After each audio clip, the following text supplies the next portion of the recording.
Assalamualaikum murid-murid. Baiklah, hari ini Ustazah akan kongsikan dua buah kisah, iaitu kisah Nabi Ismail dan juga kisah Nabi Ishak. Baiklah, Nabi Ismail. Siapakah Nabi Ismail ni? Nabi Ismail merupakan anak kepada Siti Hajar, iaitu isteri kedua Nabi Ibrahim.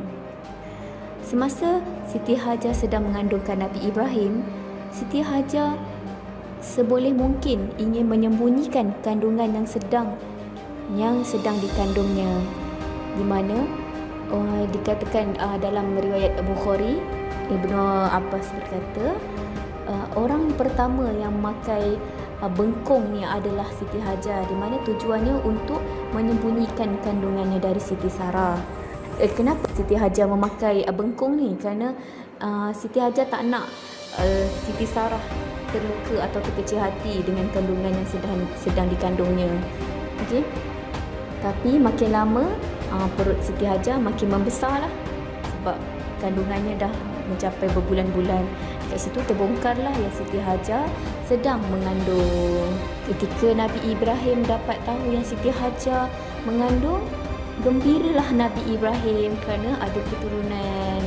Dekat situ Nabi Ibrahim sentiasalah mendekati Siti Hajar untuk sentiasa menjaganya, untuk sentiasa memenuhi keperluan Siti Hajar sebagai ibu yang sedang melahirkan anak.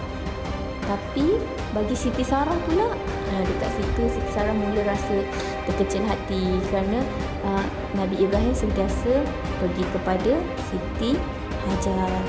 Allah memerintahkan Nabi Ibrahim untuk jauhkan Nabi Ismail dan juga ibunya, iaitu Siti Hajar, daripada Siti Sarah. Lalu Nabi Ibrahim, Siti Hajar dan juga Nabi Ismail naiklah di atas unta.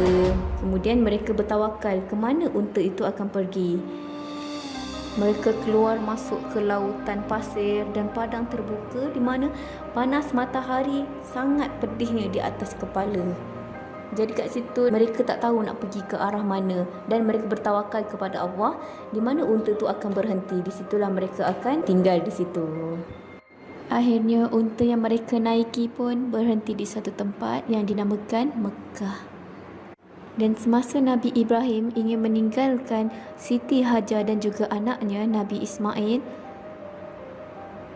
maka secara tak langsung Siti Hajar merasakan sungguh cemas dan sedih kerana akan ditinggalkan oleh Nabi Ibrahim, yang mana anaknya ketika itu sangat kecil dan ditempatkan di tempat yang sunyi, senyap daripada segala-galanya, iaitu tak ada manusia, tak ada makanan, tak ada minuman. Maka dia menangislah merintih dengan memegang sekuat-kuatnya baju Nabi Ibrahim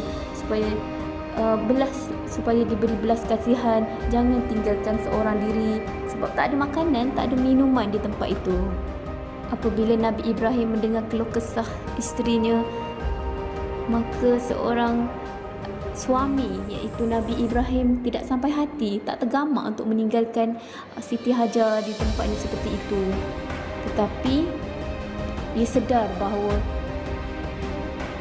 Nabi Ibrahim sedang menjalankan perintah Allah dan pasti Allah akan melindungi jagaannya. Maka Nabi Ibrahim pun berkatalah kepada Siti Hajar, bertakwalah kepada Allah yang telah menentukan kehendaknya. Percaya kepada kekuasaannya dan rahmatnya. Dialah yang memerintahkan aku membawa kamu ke sini, dan dialah yang melindungimu dan menyertaimu di tempat yang sunyi ini.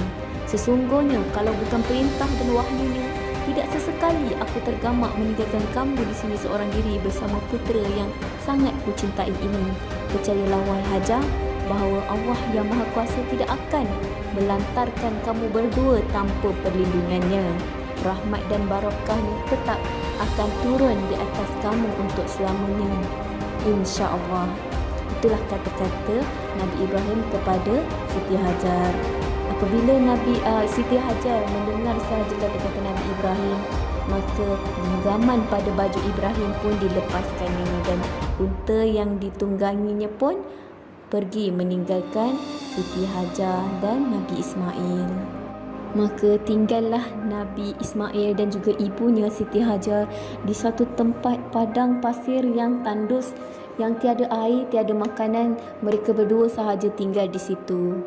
Dengan genangan air mata, Nabi Ibrahim pun pergi meninggalkan mereka. Sesampai sahaja Nabi Ibrahim di setempat yang tidak terlihat oleh Siti Hajar dan Nabi Ismail, ia pun berhenti. Dan Nabi Ibrahim berdoa kepada Allah, "Wahai Tuhanku, aku telah tempatkan puteraku dan anak-anak keturunannya di dekat rumahmu, iaitu Baitullahil Haram, di lembah yang sunyi dari tanaman dan manusia, agar mereka mendirikan solat dan beribadat kepadamu. Jadikanlah hati sebahagian manusia cenderung kepada mereka dan berilah mereka rezeki dari buah-buahan yang lazat. Mudah-mudahan mereka bersyukur kepadamu." Itulah doa Nabi Ibrahim kepada Siti Hajar dan anaknya.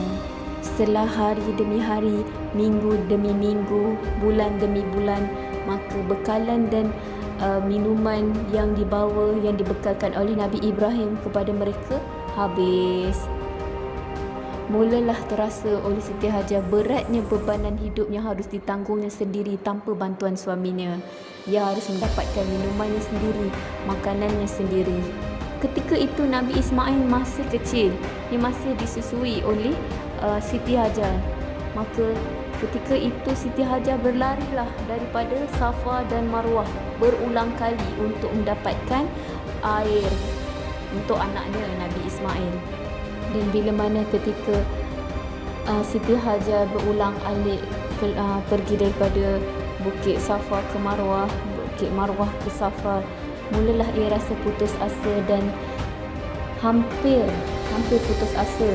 Kecuali dari rahmat Allah dan pertolongannya, datanglah malaikat Jibril bertanya, "Siapakah sebenarnya engkau ini?"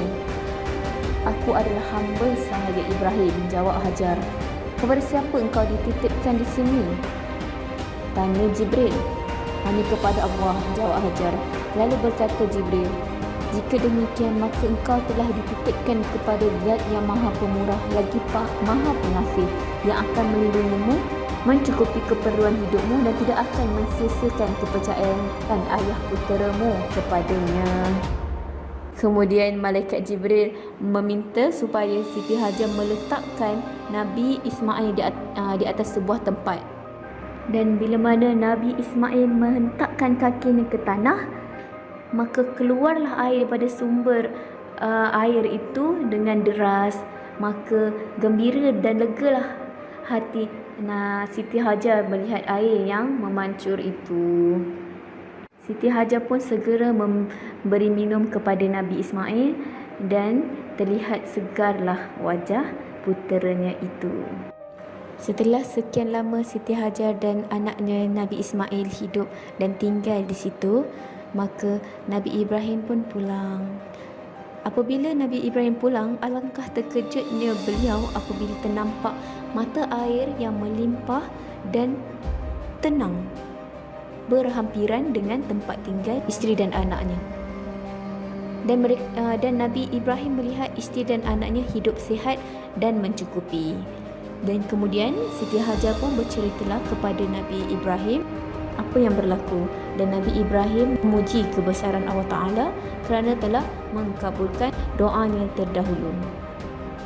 Banyak sebenarnya kisah Nabi Ismail yang boleh kita ceritakan, yang boleh kita rungkaikan, tapi salah satu cerita yang Ustazah ceritakan di sini adalah kisah bagaimana kehidupan Nabi Ismail semasa kecil.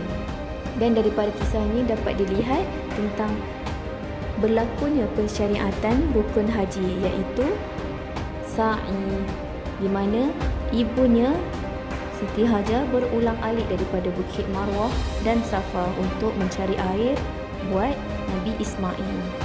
Dan seterusnya adanya telaga air Zam-Zam, dan di mana sampai sekarang sangat bermanfaat buat manusia. Daripada zaman Nabi Ismail lagi dah ada air Zam-Zam. Bayangkan sampai sekarang masih lagi memberi manfaat kepada semua manusia.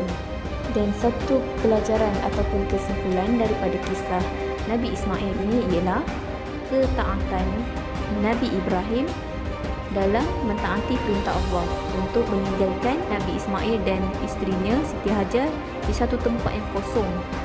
Iaitu apabila kita meninggalkan sesuatu kerana Allah, pasti Allah akan memberi gantiannya yang lebih baik. Okey. Seterusnya, kita pergi kepada kisah Nabi Ishak. Nabi Ishak merupakan putera kepada Nabi Ibrahim dan juga isterinya yang bernama Siti Sarah. Semasa Nabi Ibrahim mendapat zuriat yang bernama Ismail, Nabi Ibrahim berdoa kepada Allah supaya dikurniakan zuriat daripada Siti Sarah. Maka Allah memperkenankan doa Nabi Ibrahim dan mengutuskan para malaikat untuk menyampaikan berita gembira tersebut. Maka para malaikat menyamar menjadi manusia biasa dengan datang ke rumah Nabi Ibrahim. Nabi Ibrahim memberi layanan yang terbaik kepada tetamunya itu.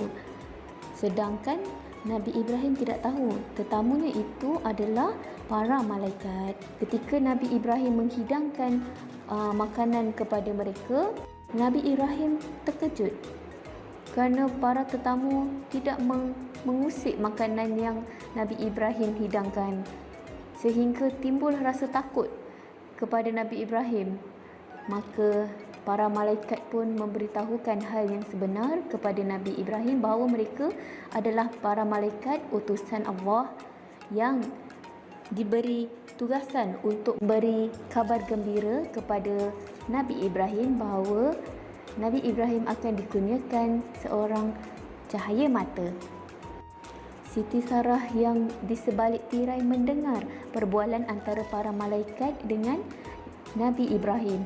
Maka Siti Sarah pun berkata, mana mungkin umurnya pada sedemikian dapat melahirkan anak sedangkan dirinya adalah mandul.